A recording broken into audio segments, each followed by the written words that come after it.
Hey everybody, I just finished doing a recording with Nicole Wallace. Always a pleasure to go on her program. I thought it was pretty good. We talked a lot about last night's election results, which were a smashing success for the Democrats.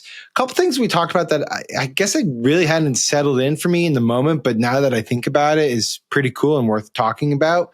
One was the historic nature of the wins for the two female governors, Mikey Sherrill and Abigail Spanberger last night. First female governor in Virginia history. That state's been around forever. It's like 73, 74 governors. She's the first one. And I saw her victory speech. I hadn't seen it last night because I was doing that live show where she referenced being able to tell her daughter what it was like to be a governor and the possibilities and the imagination that it opens up for young women and daughters. I just thought that was pretty cool. And then secondly, as we talked a little bit about Donald Trump, which is, on everyone's mind. And I don't think it's really settled in that like this guy had a Great Gatsby themed Halloween party where there were burlesque dancers in big martini glasses gyrating around rich dudes at the same time that Democrats are running campaigns saying, hey, the cost of living is out of control. So, I think that might have had a factor in the election. I'm just going to go out on a limb and say that. Anyways, we talked a little bit about that, what Democrats have in mind for the future. We previewed, we didn't mention it, but we're kind of previewed what's coming up in our opposition newsletter from Lauren Egan about how Democrats are now really seriously thinking about the possibilities of flipping the Senate, which seems so remote not so long ago. But hey, when you win seats like they did in New Jersey and Virginia, you can start to think about things like that. Well, look, listen to the clip from me and Nicole and a couple other panelists. Subscribe to the feed because you got great content here. Thanks for tuning in. Talk to you later. Sam, your thoughts to these big wins last night in Virginia, New Jersey, and New York City? Well, I mean, they're just mammoth wins, right? Across the board, we're talking about margins that Democrats on their most optimistic day would have loved, and yet they got them. And as you know, they got them from a variety of different directions, right? You have sort of moderates here. You have Mamdani, who's obviously not a moderate. You have state races in Mississippi and Georgia, so not just bluish states, but swing states and even red states.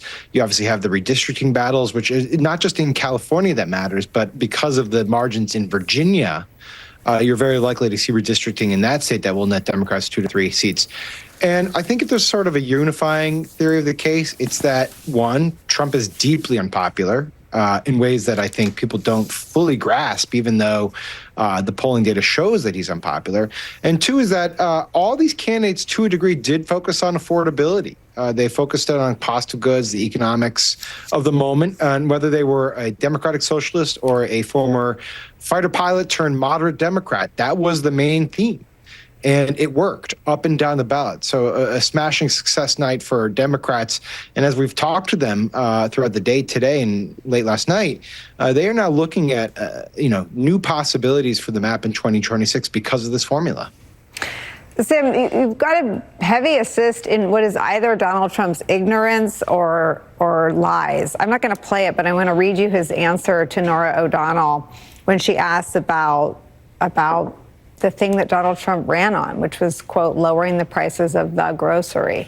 Maybe he didn't realize we bought plural groceries. Maybe that's the problem. But Norah says people who are not invested in the stock market, and he says, sure, but Norah says they've seen their grocery prices go up, inflation. Trump, quote, no, you're wrong. They went up under Biden. He's been president he won a year ago. He's been president for 9 months. And even Donald Trump conceded during the transition between his victory, which was won, standing in front of melting groceries at Bedminster, and a news conference taken by every network, including this one, where he promised that everything behind him would go down. Everything has gone up. So it is either saying something that he knows isn't true, or the quality of information making its way to him, being told things that aren't true. Either way, the results last night show that the lived experience has gotten to the American people in a way that either debunks Trump's lies or renders them irrelevant to the political equation. How do you see that proceeding over the next 12 months ahead of the midterms?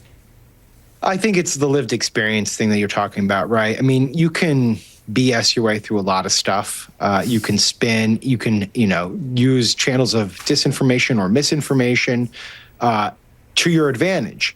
But at some point in time, people do buy groceries. And they go into the grocery store and they recognize that the prices haven't gone down, and in some cases they've gone up. We know this because this happened with Joe Biden, right? Like, people live the experience no matter what the Biden White House was telling them.